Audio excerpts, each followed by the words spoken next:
Hello everybody, Mike and Moose here.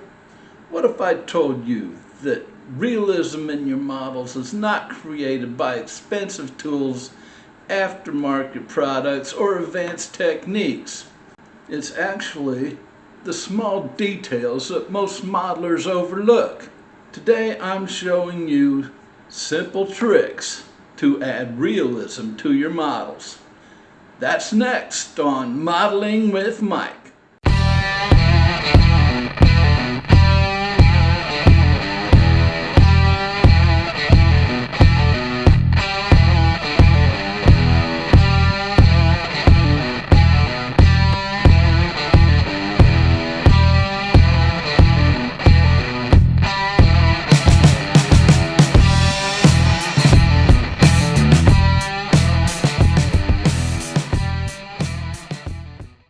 Alright, and welcome back, and let's start by answering why we worry about realism in our modeling. Well, number one, everybody wants realistic models. One of the biggest goals in scale modeling is creating something that captures the look and feel of the real subject. Whether it's a car, aircraft, ship, armor, or figure, most modelers want their finished build to leave that extra level of realism that makes someone stop and look twice. At the end of the day, most of us build models because we want to recreate the real thing in miniature. We want that moment where someone looks at our work and says, "I thought it was a real vehicle." But achieving realism isn't always about adding more detail or buying more products. Sometimes it's about mastering the simple things that make the biggest difference. Number two, many modelers focus on products instead of technique. With the explosion of online modeling content, it's easy to believe that the next product will be the thing that transforms your builds. New paints, weathering products, tools, aftermarket parts, and accessories are constantly being promoted as solutions to improve realism. While products absolutely have their place, they are only tools. A skilled modeler can often create a realistic result with basic supplies because they understand how to use those tools effectively. One of the interesting things about the hobby today is that we have access to more products than ever before.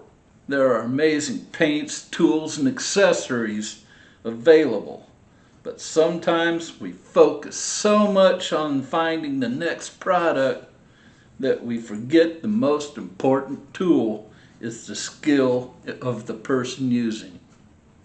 Realism comes from knowing why something works, not just buying the thing that promises to make it happen. And today's tips that I'm going to tell you are simple, inexpensive, and can be used on any project. Which brings us to trick one. You have to eliminate that toy-like look. The first thing that separates a realistic model from a toy-like model is clean construction. Before adding weathering, decaling, or advanced techniques, the model has to look like the real object it represents. Small imperfections left behind during assembly can instantly break the illusion, such as imperfections such as mold lines. Mold lines are the raised lines left on plastic parts where the two halves of the injection mold meet. They are extremely common and can appear on everything from aircraft fuselages to car bodies, wheels, and tools.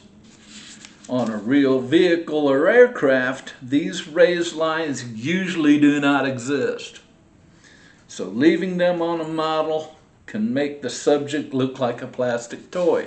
Mold lines are one of those small things that many people overlook, but your eye notices them immediately. Real vehicles are made from smooth metal, plastic, and composite surfaces, not pieces of molded plastic. Removing those lines is one of the easiest ways to make a model look more realistic. Number 2 is seam lines. Seam lines occur when two separate halves are joined together but the connection remains visible. For example, aircraft fuselage halves, vehicle body parts, armor turret sections, and ship hull sections. Some seams may represent real panel lines, but many are simply where the kit parts meet and should not be visible at all. A seam line tells your brain that you're looking at a model instead of the real object. Real machines are assembled with carefully engineered joints, not visible gaps between two pieces of plastic. Taking the time to clean up seams pays off more than almost any weathering technique. Number 3 is flash. Flash is excessive plastic that appears along the edges of parts during the molding process. It often looks like thin pieces of plastic sticking out from small accessories, figures, older model kits, and detailed components. Flash is easy to remove, but if it's left behind, it can make even a beautifully painted model look unfinished. A few seconds spent cleaning up a part before assembly can make a huge difference later. And number 4 is parting lines. Parting lines are similar to mold lines, but are often found on rounded or detailed components where the mold separation is more obvious. For example, tires, wheels, fuel tanks, missiles, and cylindrical parts. Rounded parts are especially tricky because parting lines tend to stand out. A real tire doesn't have raised plastic ridge running around the middle. So removing those small imperfections helps maintain the illusion that we're looking at the real thing. These are simple fixes, but they all have something in common. They remove all the things that remind us we're looking at a model. Once those distractions are gone, we can start adding the details that makes the model come alive. Which leads us to trick number 2.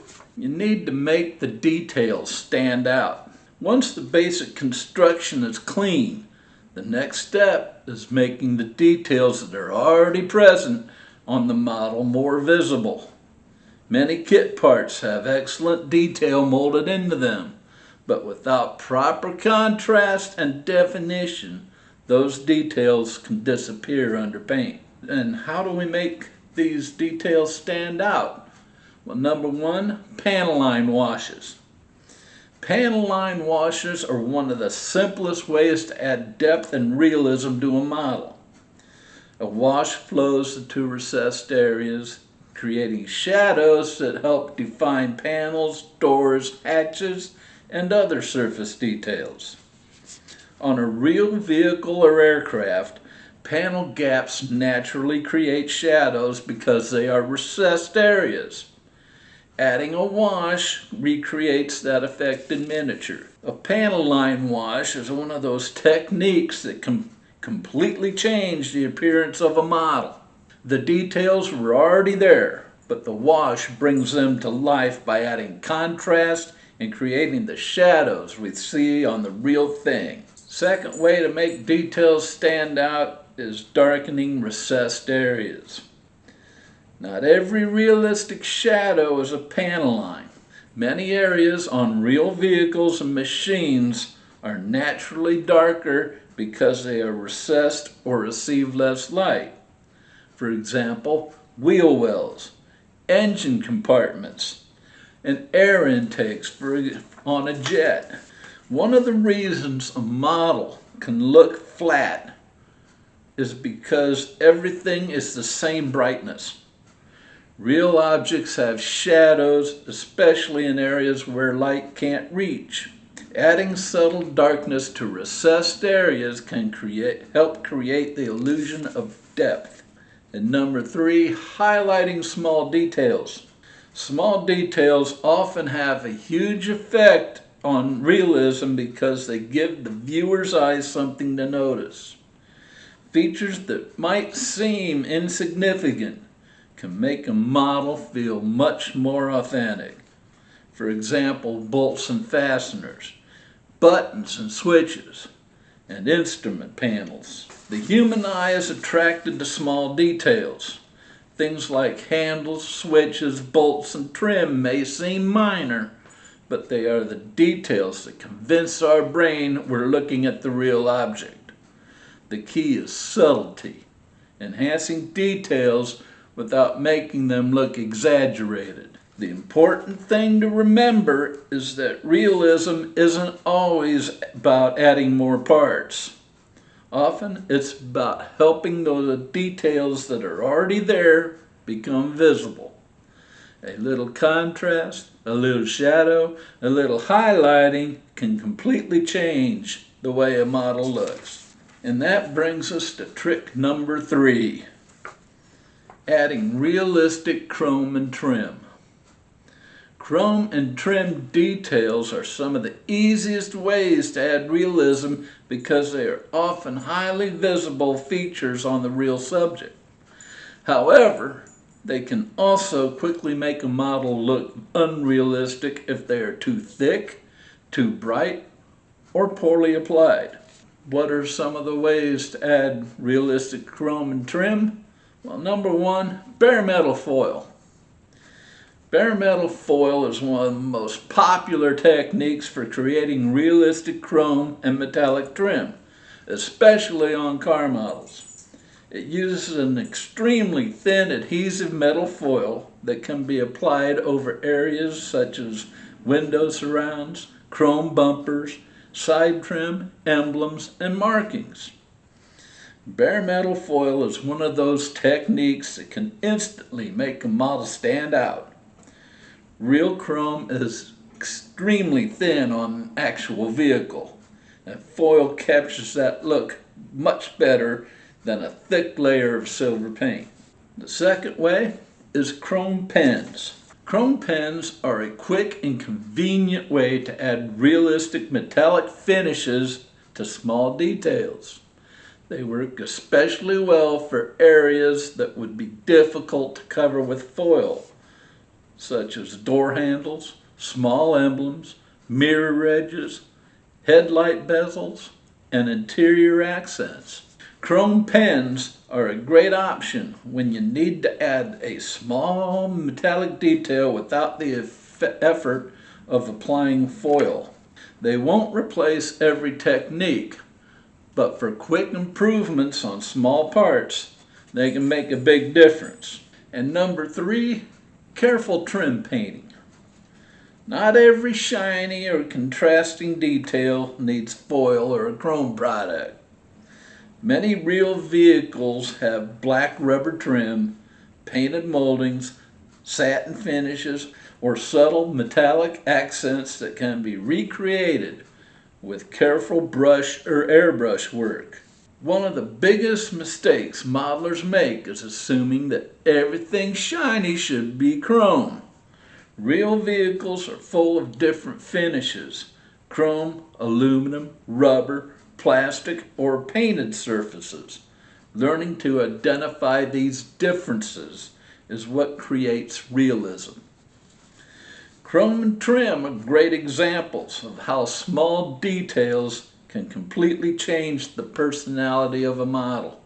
When these areas are handled carefully, they draw attention for the right reasons and help convince the viewer they're looking at a miniature version of the real thing. And that brings us to trick number 4. In realism, paint finish matters more than paint color.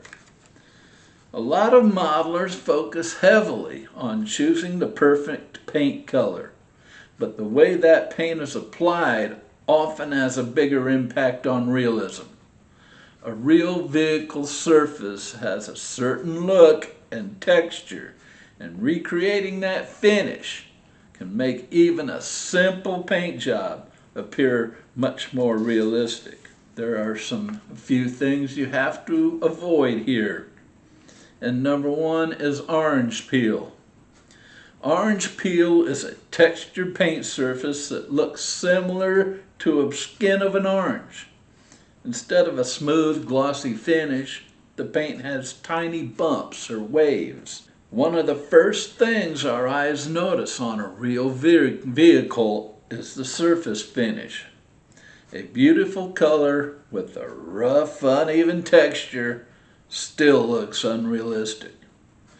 Getting that smooth finish is often more important than finding the perfect shade of paint.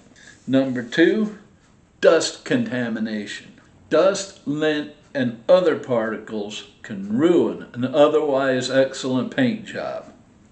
At scale, even a tiny piece of debris can look like a large imperfection because everything else is reduced in size. A speck of dust on a real car might barely be noticeable, but on a scale model, it can look like a major flaw.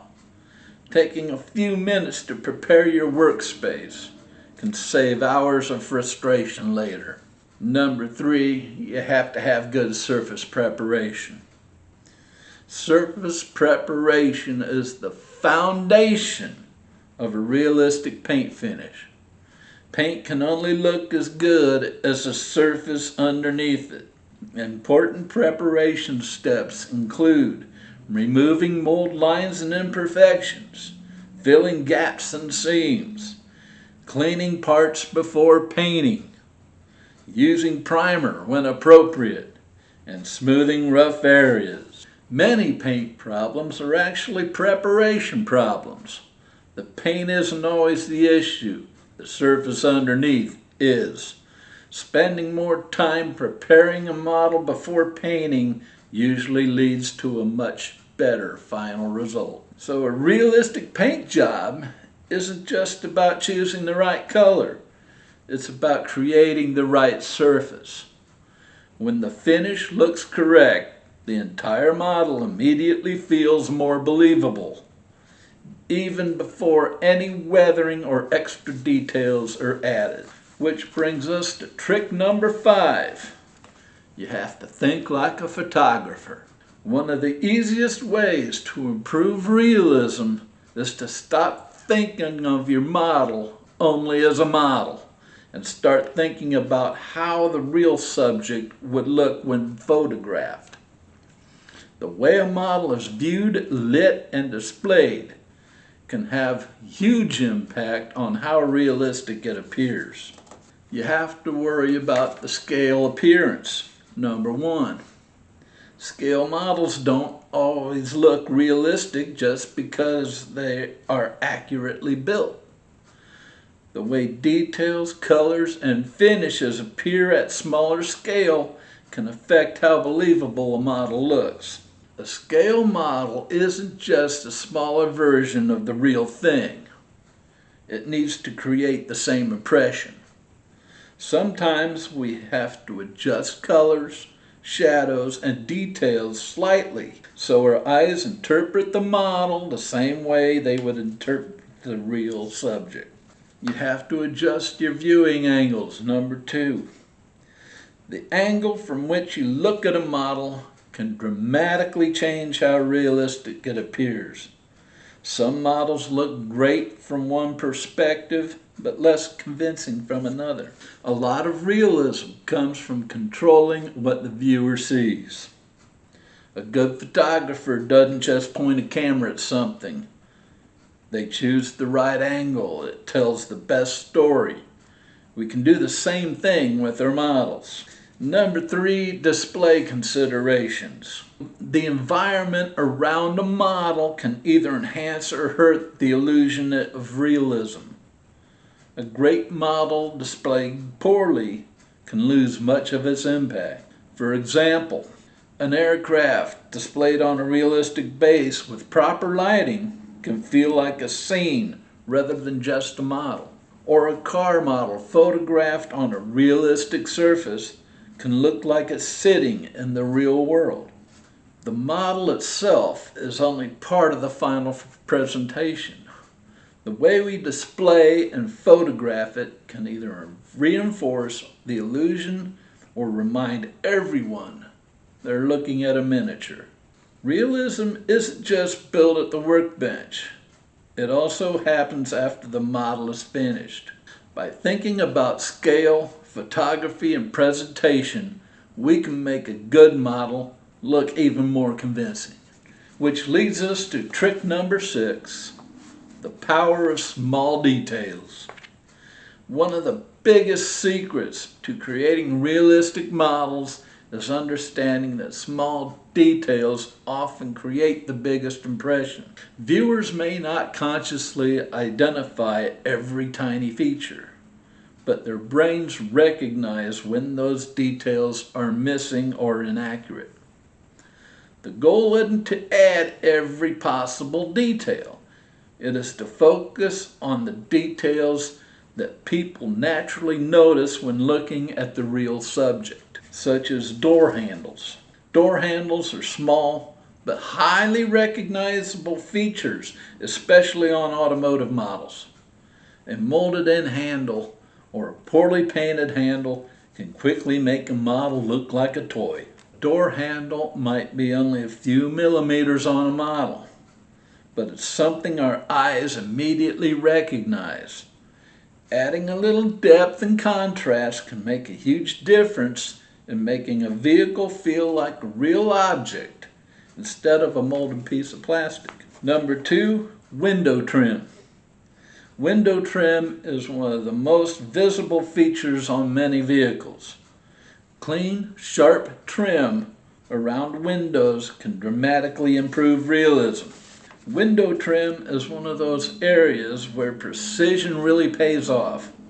A clean, sharp window surround can make an average build look much more professional because it defines the shape of the vehicle. Number 3, mirrors. Mirrors are small, but they are visually important because they are separate components that catch light differently from the rest of the vehicle. Mirrors are a great example of a small part that can either enhance realism or hurt it.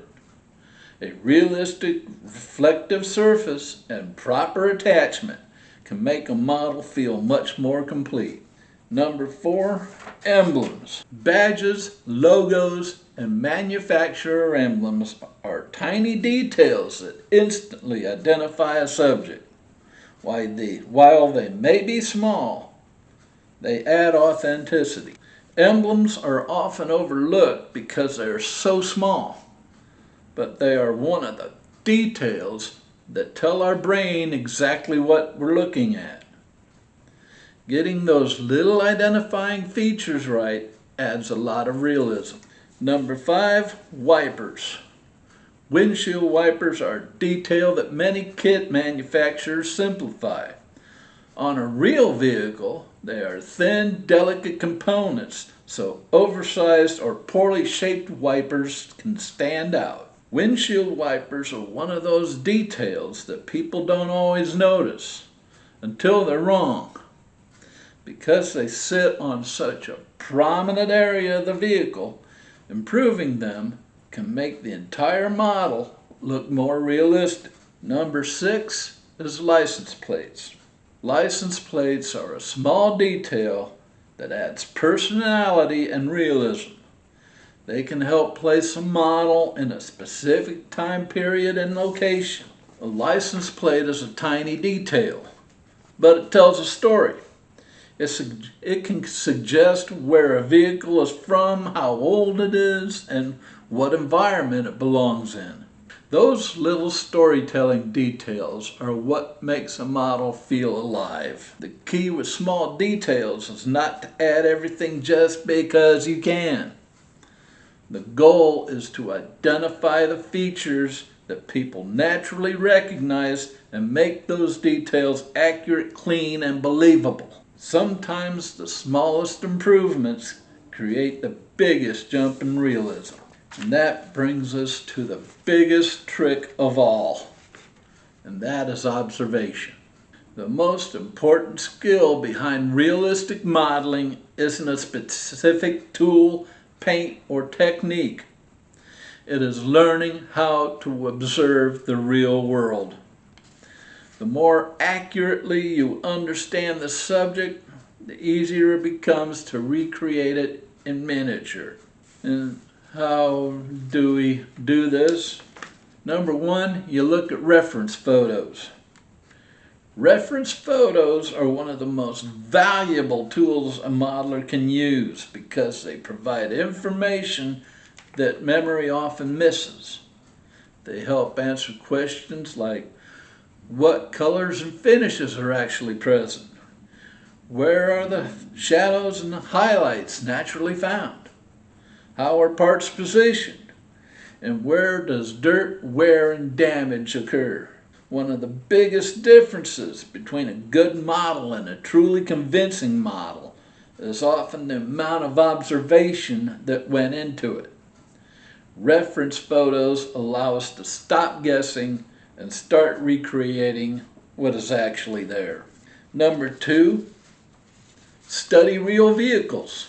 Spending time looking at the real subject helps train your eye to notice things that may not be obvious from photos.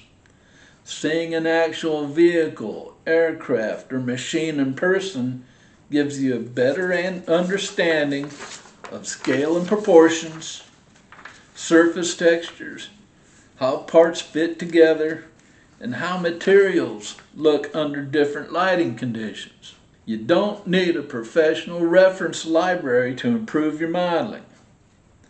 Sometimes simply walking around a real vehicle and looking closely can teach you things that you never would notice from a distance. Number three is understanding wear patterns. Real vehicles don't get dirty randomly. Wear and weathering happen in specific places because of how the object is used, such as foot traffic creates wear on steps and pedals. Engine areas collect heat stains and grime. Exhaust areas collect soot.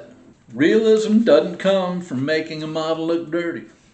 It comes from making it look like it has a history. Every mark, stain, and scratch should have a reason for being there. And number four, you have to understand how light reflects. Light plays a huge role in how we perceive realism. Real surfaces interact with light differently depending on their material. Gloss paint creates sharp reflections. Matte surfaces scatter light. Glass has depth and reflections. A real vehicle isn't just one finish. It is a combination of glossy paint, dull rubber, reflective glass, and metallic surfaces. When we recreate those differences, our models become much more believable. So at the end of the day, the best realism technique isn't found in a bottle or a tool. It comes from learning to see. The more we observe the real world, the better we become at recreating it. So to put a bow around the whole thing, let's go through a very quick recap of what we learned. To add realism, remove mold lines. You enhance panel lines. You improve trim detail. Focus on the paint finish, not on the paint color. When taking a picture of your model, use realistic viewing angles. Add small details, but realistic details.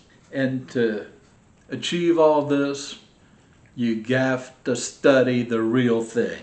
So that brings me to the question.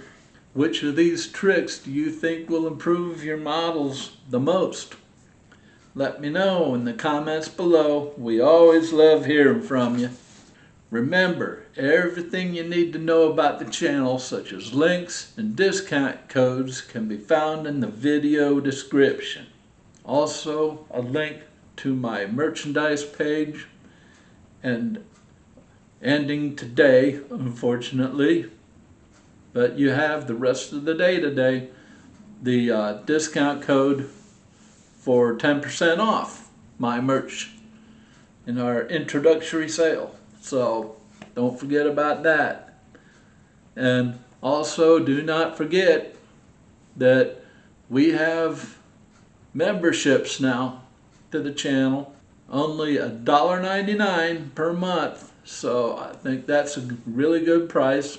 And if you want to join, or press the button in the channel homepage where it says join.